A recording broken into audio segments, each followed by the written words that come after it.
রমাদান মাসে ঈমানদারের কবরের আযাব কি মাফ করে দেয়া হয় কিনা? আমরা জানি রমাদান মাস একটি পবিত্র মাস, বরকতময় মাস। এই মাসে লাইলাতুল কদর আছে। এই মাসের গুরুত্ব আল্লাহ তাআলার কাছে অপরিসীম। এই মাসে যেকোনো ইবাদতের মর্যাদা আল্লাহ তাআলার কাছে অন্য মাসের চেয়ে অনেক, অনেক গুণ বেশি। বলা বাহুল্য এই মাসে যদি কেউ ইন্তেকাল করেন তাহলে অবশ্যই এটা একটা ফজিলতপূর্ণ মাস। এই মাসের ইন্তেকাল করা এটা সৌভাগ্যের বিষয়, আল্লাহ তাআলার বড় নেয়ামত আর রহমতের বিষয়। তবে এই মাসে কেউ ইন্তেকাল করলে কিংবা ইতপূর্বে ইন্তেকাল করেছে একটা মাসের জন্য কবরের আযাব বন্ধ থাকবে কিনা? এই প্রশ্নের জবাবে ইসলামিক স্কলারগণ বহু বিশ্লেষণ করেছেন, ব্যাখ্যাধর্মী উত্তর দিয়েছেন। সেদিক থেকে ২-১টি কথা আমরা আজকে আপনাদের সাথে শেয়ার করব। যেমন নবীজি সাল্লাল্লাহু আলাইহি ওয়াসাল্লাম সপ্তাহের মধ্যে শ্রেষ্ঠতর দিবস বলতে জুমার দিনকে বলেছেন।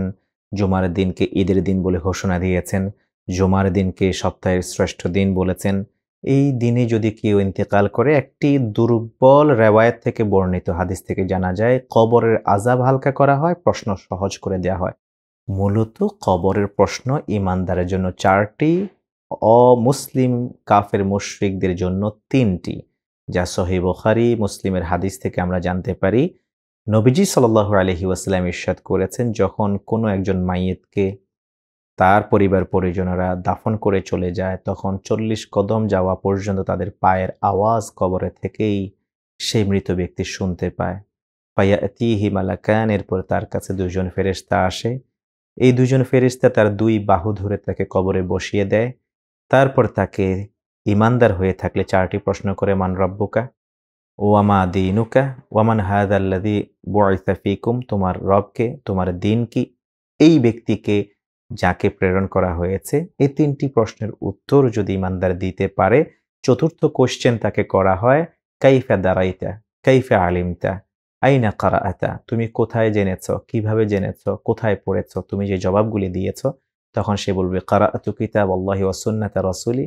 আমি কোরআন পড়েছি যখন, কোরআনে তখন পেয়েছি আমার রব আল্লাহ।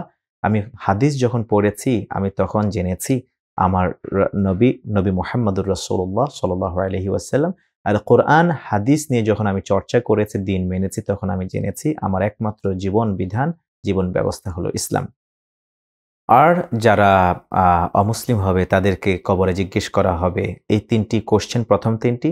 তখন প্রত্যেকটি জবাবে তারা বলবে, হাইহাতা লা আদরি, হায় আফসোস, হায় আফসোস। এই প্রশ্নের উত্তর আমি জানি না। তখন তাকে আযাব দেয়া হবে, আযাবের সম্মুখীন করা হবে। অতএব একজন রমজান মাসে যদি ইন্তেকালও করে তাহলে তার কবরের আযাব বন্ধ হয়ে যাবে, ঢালাওভাবে বলাটা এটা মুশকিল। তবে হ্যাঁ, নবীজি সাল্লাল্লাহু আলাইহি ওয়াসাল্লাম বলেছেন, রমাদান মাসে গুল্লিকাত আবওয়াবুন নার, জাহান্নামের দরওজাগুলি বন্ধ করে দেয়া হয়। কিন্তু এই দরওজাগুলি কিভাবে বন্ধ করে দেয়া হয়, কখন বন্ধ করে দেয়া হয়, এই জন্য কি আযাব বন্ধ থাকে নাকি না, এই বিষয়গুলি আসলে বারজাকি জিন্দেগির বিষয়। এই বিষয়গুলি ইলমুল গায়েবের বিষয়। এই বিষয়ের জ্ঞান কেবলমাত্র আল্লাহ সুবহানাহু ওয়া তাআলার কাছেই আছে, আর পৃথিবীর কারো কাছে নাই। নবীজি সাল্লাল্লাহু আলাইহি ওয়াসাল্লামের কাছ থেকে আমরা যতটুকু জানতে পারি তার মধ্যে তা হচ্ছে একটি হাদিস, সহিহ হাদিস থেকে আমরা জানতে পারি আল্লাহ রাসূল সাল্লাল্লাহু আলাইহি ওয়াসাল্লাম বলেছেন, মান ক্বালা লা ইলাহা ইল্লাল্লাহ তুম্মা খুতিমা বিহা দাখালাল জান্নাহ। যে ব্যক্তি লা ইলাহা ইল্লাল্লাহ বলল আর লা ইলাহা ইল্লাল্লাহর উপর ইস্তেকামাত থেকে ইন্তেকাল করলো, সেই ব্যক্তি জান্নাতে যাবে। অতএব কোনো ব্যক্তি যদি রমাদান মাসে লা ইলাহা ইল্লাল্লাহর উপর ইস্তেকামাত থেকে যদি ইন্তেকাল করে তাহলে সেই ব্যক্তি জান্নাতে যাবে, তার কবরের আযাব হবে না ইনশাআল্লাহ। তিনি আরো বলেছেন, ওয়ামান সামা ইয়াওমান ওয়া খুতিমা বিহা দাখালাল জান্নাহ। যেই ব্যক্তি একদিন আল্লাহর সন্তুষ্টির জন্য, ইবতিগা ওয়াজহিল্লাহ, আল্লাহর সন্তুষ্টির জন্য একদিন রোজা রাখবে আল্লাহর ওয়াস্তে, এবং এই রোজা অবস্থায় সে ইন্তেকাল করবে, দাখালাল জান্নাহ, সে জান্নাতে যাবে। অতএব রমজান মাসে যদি কোনো বান্দা আল্লাহর সন্তুষ্টির জন্য সিয়াম সাধনা শুরু করেছে আর রোজারত অবস্থায় যদি ইন্তেকাল করে, আশা করা যায় তার কবরের আযাব আল্লাহ তাআলা মাফ করবেন, তাকে আল্লাহ তাআলা হেফাজত করবেন, কবরে কোনো প্রশ্নের মুখোমুখি করবেন কিন্তু সে প্রশ্নের জবাব আল্লাহ তাআলা তার জন্য সহজ করে দিবেন। আরেকটি আমল আছে, ওয়ামান তাসাদ্দাকা বিসাদাকাতিন ইবতিগা ওয়াজহিল্লাহ তুম্মা খুতিমা বিহা দাখালাল জান্নাহ। এই হাদিসটিও সহিহ। যেই ব্যক্তি এমন সাদাকা করল কেবলমাত্র আল্লাহর সন্তুষ্টির জন্য, কোনো মানুষকে দেখানোর জন্য নয়, লৌকিকতার জন্য নয়, বাহবা পাওয়ার জন্য নয়, কিংবা মানুষ তাকে দানবীর হাতেম তাই বলুক এই জন্য নয়।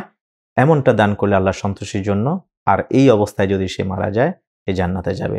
তাই সব কথা শেষে যে কথা আমরা বলবো, ইমানদার যদি মারা যায় কবরে অবশ্যই তার প্রশ্ন করা হবে, প্রশ্ন সহজ করে দেয়া হবে, আশা করা যায় তার কবরে আযাব থাকবে না। আর যদি ইমানদার পাপিষ্ঠ হয়ে থাকে, কবরে যদি সে গুনাহ নিয়ে যায়, তাহলে আমরা হাদিস থেকে জানতে পারি যে তার কবরে প্রশ্ন করা হবে, প্রশ্ন কঠিন হবে, তাকে ফর দ্য টাইম বিং শাস্তিও দেয়া হবে। এবং এই শাস্তি রমজান মাস থেকে শুরু হবে নাকি রমজানের পর থেকে শুরু হবে, এটি হলো ইলমুল গায়বের বিষয়। এই বিষয়ে কথা বলার অধিকার আল্লাহ তাআলা আমাদেরকে দেন নাই। এজন্য আমরা এই বিষয়ে চুপ থাকাই শ্রেয় মনে করি। আল্লাহ সুবহানাহু ওয়া তাআলা আমাদেরকে নেক আমলগুলি করার তৌফিক দান করুন। রোজা অবস্থায় রমজান মাসে আমাদের ইন্তেকাল নসিব করুন। আল্লাহ সুবহানাহু ওয়া তাআলা রমাদানের পরিপূর্ণ ফজিলত ও সওয়াব আমাদের আমলনামায় দান করুন। এই আশাবাদ ব্যক্ত রেখে আপনাদের প্রত্যেকের সুস্বাস্থ্য দীর্ঘায়ু কামনা করে আজকের মতো বিদায় নিচ্ছি। ওয়াসসালামু আলাইকুম ওয়া রাহমাতুল্লাহি ওয়া বারাকাতুহু।